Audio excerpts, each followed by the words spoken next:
Breaking news phone tapping కేసులో కీలక పరిణామం చోటు చేసుకుంది. విచారించిన ధర్మాసనం కీలక ఆదేశాలు జారీ చేసింది. ఫోరెన్సిక్స్ నిపుణుల ఎదుట ఐక్లౌడ్ పాస్వర్డ్ రీసెట్ చేయాలని ప్రభాకర్ రావుకు సుప్రీం ఆదేశాలు జారీ చేసింది. అనంతరం తదుపరి విచారణ నవంబర్ 18కి వాయిదా వేసింది. కేసును జస్టిస్ బివి నాగరత్న, జస్టిస్ మహదేవన్ల ధర్మాసనం విచారించింది. కాగా ఇప్పటికే ప్రభాకర్ రావు ముందస్తు బెయిల్ రద్దు చేయాలని సుప్రీంకోర్టును తెలంగాణ ప్రభుత్వం కోరింది.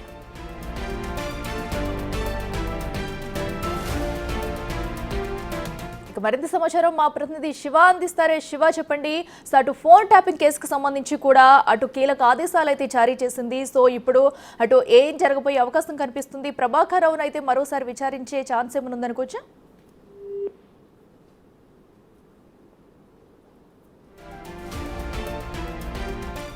ఫోన్ ట్యాపింగ్ కేసుకు సంబంధించి కూడా ధర్మాసనం అయితే కీలక ఆదేశాలు జారీ చేసిందని చెప్పుకోవాలి. సో అయితే ఇప్పటికే ప్రభాకర్ రావు అయితే దీనికి సంబంధించి కూడా అటు ముందస్తు బెయిల్ పై ఉన్నారు. అయితే దీనికి సంబంధించి కూడా అన్నిటిని పరిగణలోకి తీసుకున్న ధర్మాసనం అయితే ఫోరెన్సిక్స్ నిపుణుల ఎదుట ఐక్లౌడ్ పాస్వర్డ్ రీసెట్ చేయాలంటూ కూడా ప్రభాకర్ రావుకు సుప్రీం ఆదేశాలు జారీ చేసింది. ఇక ఇప్పుడు దీనిపై కూడా ఫోకస్ చేయనున్నారు అధికారులు. ఇక మా ప్రతినిధి శివ అందుబాటులో ఉన్నారు. శివ చెప్పండి, సో ఏదైతే అటు ధర్మాసనం చెప్పినట్టుగా కూడా ఐక్లౌడ్ పాస్వర్డ్ రీసెట్ చేయాలని ప్రభాకర్ రావుకి అయితే సుప్రీం ఆదేశాలు జారీ చేసింది. సో ఈ ప్రాసెస్ అంతా ఎప్పుడు ప్రారంభించే అవకాశం కనిపిస్తుంది? డీటెయిల్స్ ఏంటి? రైట్, ఒకవేళ సుప్రీంకోర్టులో తెలంగాణకు సంబంధించిన ఫోన్ ట్యాపింగ్ కేసు విచారణ జరిగింది. విచారణ సందర్భంగా ఫోరెన్సిక్ నిపుణుల ముందు ఐక్లౌడ్ పాస్వర్డ్ రీసెట్ చేయాలంటూ కూడా ప్రభాకర్ రావుకు సుప్రీం ధర్మాసనం ఆదేశాలు జారీ చేసింది. విచారణకు ప్రభాకర్ రావు పూర్తిగా సహకరించాలంటూ కూడా సుప్రీంకోర్టు ధర్మాసనం ఆదేశాలు జారీ చేసింది. అయితే గతంలో ఏదైతే అరెస్టు చేయకుండా మధ్యంతర రక్షణ ఏదైతే ఇచ్చిందో అది పొడిగించాలంటూ కూడా ధర్మాసనం తెలియజేసింది. తదుపరి విచారణను నవంబర్ 18కి వాయిదా వేసింది. ఇక ఈ పిటిషన్ పై జస్టిస్ బివి నాగరత్నం, జస్టిస్ మహదేవన్ల ధర్మాసనం విచారణ జరిపింది.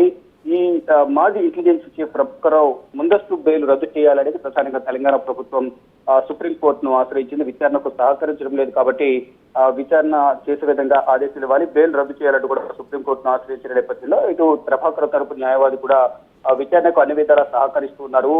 ఇప్పటికే 13 సార్లకు పైగా విచారణకు హాజరయ్యారనేది కూడా ప్రభాకర్ తరపున వాదనలు వినిపించారు. కానీ ఇటు సిట్టు మాత్రం ఏదైతే ఆధారాలు ప్రభాకర్ అమెరికాలో ఉన్న సమయంలోనే ల్యాప్టాప్ సంబంధించి కానీ ఇతర ఆధారాలను కూడా ధ్వంసం చేశారు అనేది ప్రధానంగా ప్రభుత్వం ఆరోపిస్తోంది. దానిలో భాగంగా ఇప్పుడు ఏదైతే పాస్వర్డ్ అనేది ఫోరెన్సిక్ నిపుణుల ముందు ఐక్లౌడ్ పాస్వర్డ్ రీసెట్ చేయాలనేది ప్రభాకర్ ఆదేశాలు జారీ చేసే నేపథ్యంలో తదుపరి విచారణ జరిగే వరకు తదుపరి విచారణ అనేది నవంబర్ 18కి వాయిదా వేశారు కాబట్టి ఈ లోపు ఈ పాస్వర్డ్ చెక్ చేసి దాంట్లో ఉన్న డేటా వెలికి తీసేందుకు అవకాశం ఉంటుంది. కాబట్టి ఈ లోపు విచారణకు సహకరించాలి. మరోవైపు ముందస్తు రక్షణ గతంలో ఏదైతే ముందు రక్షణ ఇచ్చిందో అరెస్టును కాకుండా మధ్యంతర రక్షణ అది కొనసాగుతుందని కూడా సుప్రీం ధర్మాసనం తెలియజేసింది. ఈ లోపు ఆ పాస్వర్డ్ రీసెట్ చేసి దానిలో ఉన్న ఆధారాలను సేకరించే పనిలో సెట్ అయితే నిమగ్నమైంది.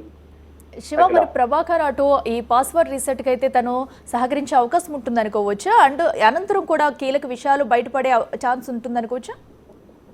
డెఫినెట్ గా సుప్రీం ఆదేశాల మేరకు ఈ పాస్వర్డ్ రీసెట్ అనేది ప్రభాకర్ సహకరించాల్సి ఉంటుంది. సుప్రీం కోర్టు ఆదేశాలు ధిక్కరిస్తే మాత్రం దాని పర్యవసానాలు ఏంటి అనేది కూడా నెక్స్ట్ హియరింగ్ కల్లా ప్రధానంగా వాదనలు వినిపించే సందర్భంలో ఎగ్నెస్ట్ గా సుప్రీంకోర్టు ఆదేశాలకు ఎగ్నెస్ట్ గా పనిచేస్తే గనక ధిక్కరిస్తే గనక తగిన కఠిన చర్యలు తీసుకునే అవకాశమే ఉంటుందనేది న్యాయ నిపుణులు చెప్తూ ఉన్నారు. Right Shiva, thank you.